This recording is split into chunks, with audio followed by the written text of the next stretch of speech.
News 18 के social media platform पर आपका स्वागत है। मैं आपके साथ साइमा परवीन। कटरा से भवन तक वैष्णो देवी यात्रा को अब टेक्नोलॉजी का बुलेट प्रूफ सुरक्षा कवच मिल चुका है। जम्मू कश्मीर के उपराज्यपाल मनोज सिन्हा ने श्री माता देवी वैष्णो श्राइन बोर्ड के सहयोग से एक अत्याधुनिक integrated command and control centre का उद्घाटन किया है।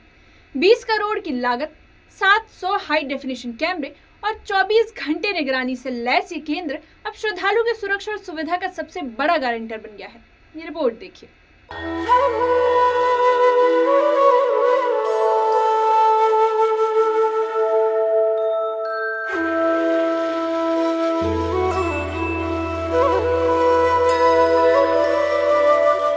जम्मू कश्मीर के कटरा में वैष्णो देवी यात्रा को पहले से कहीं ज्यादा सुरक्षित बनाने की दिशा में एक बड़ा कदम उठाया गया है। उपराज्यपाल मनोज सिन्हा ने अत्याधुनिक integrated command and control centre यानी ICCC का उद्घाटन किया है। इस सेंटर का निर्माण सिर्फ 6 महीने में किया गया है और ये 20 करोड़ रुपए की लागत से तैयार हुआ है। अब श्रद्धालु की हर गतिविधि पर निगरानी रखी जाएगी ताकि किसी भी संदिग्ध हलचल पर तुरंत कार्रवाई की जा सके। ICCC में 700 हाई डेफिनेशन CCTV कैमरे लगे हैं जो कटरा से भवन तक पूरी यात्रा मार्ग को कवर करते हैं। ये कैमरे न केवल दिन में बल्कि रात में भी नजर रखते हैं। इनकी क्वालिटी इतनी उन्नत है कि छोटे से छोटे हाव भाव और चेहरे को भी स्पष्ट रूप से पहचाना जा सकता है। यहाँ तक कि अगर कोई व्यक्ति अपने वाहन से यात्रा कर रहा है तो उसकी नंबर प्लेट भी कैमरे के जरिए रिकॉर्ड हो जाएगी। इस सेंटर की सबसे बड़ी ताकत है इसकी अत्याधुनिक technology. Facial recognition, gesture recognition और नंबर प्लेट रिकॉग्निशन जैसी तकनीकें अब यात्रा मार्ग पर एक्टिव होंगी। अगर कोई संदिग्ध चेहरा या हरकत सिस्टम को पकड़ में आती है तो तुरंत अलर्ट जारी होगा। ये तकनीक न सिर्फ सुरक्षा बलों को तेज कार्रवाई में मदद करेगी बल्कि श्रद्धालुओं को भी मानसिक सुरक्षा का भरोसा देगी। उपराज्यपाल मनोज सिन्हा ने बताया कि सुरक्षा बलों ने एक ज्वाइंट रिव्यू किया था पूरे यात्रा मार्ग में और यात्रियों की सुरक्षा की दृष्टि से पुलिस, आर्मी और CRPF ने मिलकर जो सुझाव दिए थे उसको ध्यान में रखते हुए integrated control and command systems बनाया गया है।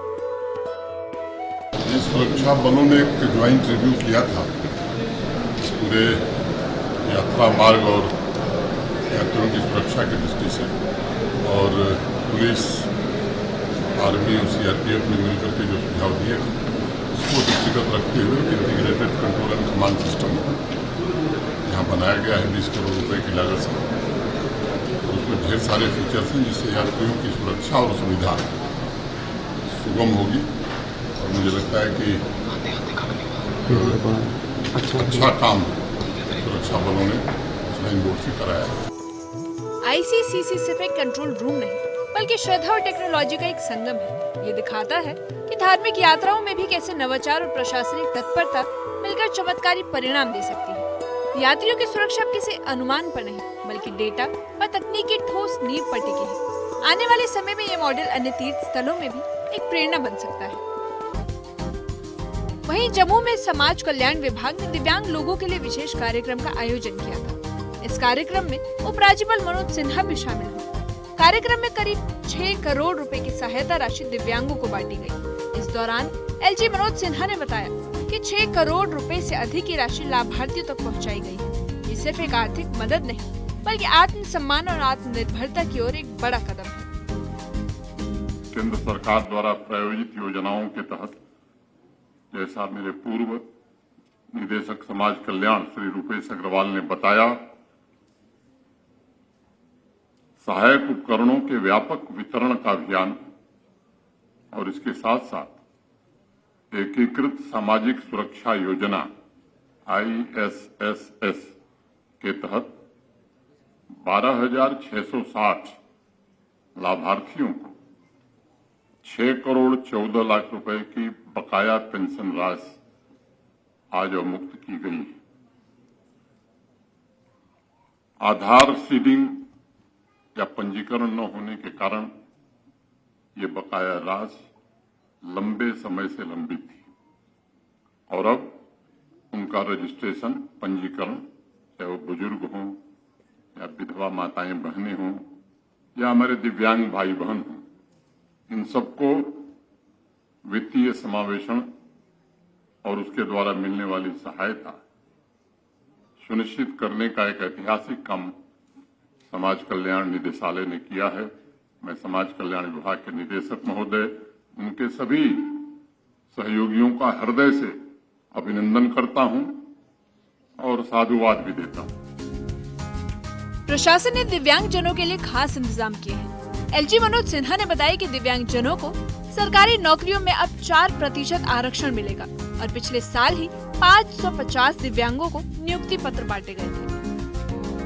साथ ही सीनियर सिटीजन होम्स का निर्माण भी तेजी से हो रहा है। उन्होंने स्पष्ट किया कि सरकार सभी को बराबरी का दर्जा देने और उन्हें समाज की मुख्य धारा में लाने के लिए प्रतिबद्ध है। श्रद्धालु में बड़ी संख्या में बुजुर्ग और दिव्यांग होते हैं और ये सेंटर उनके लिए भी राहत लेकर आया है।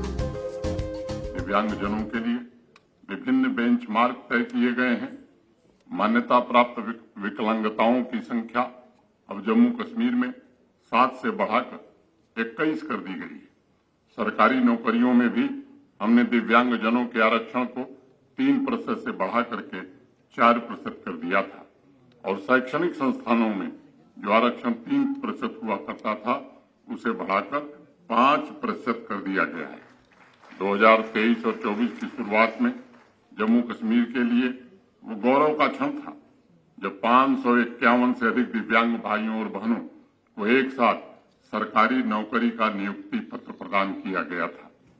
मैं इसे सरकार से ज्यादा दिव्यांगजनों के लिए उपलब्धि के तौर पर देखता हूं और ये आरक्षण की नीतियों में बदलाव और विभिन्न बेंचमार्क जो प्रशासन के साथियों ने हमारे तय किए, अगर ये तय न होते तो शायद ये सपना कभी हकीकत में नहीं बदलता।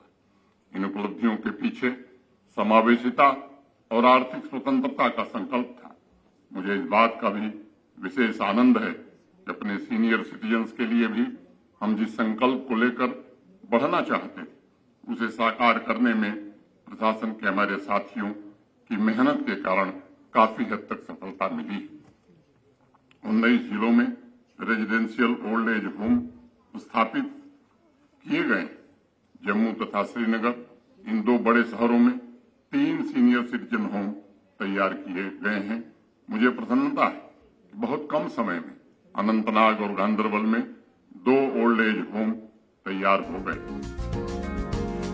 कटरा से भवन तक अब आस्था की ये यात्रा सिर्फ श्रद्धा से नहीं बल्कि सुरक्षा और तकनीक के मजबूत कवच से भी जुड़ी हुई है।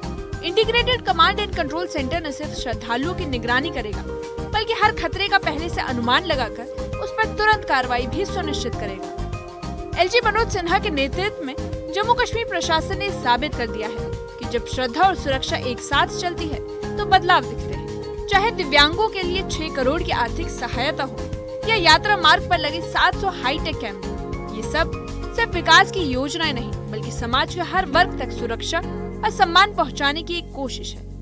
Bureau report, news 18।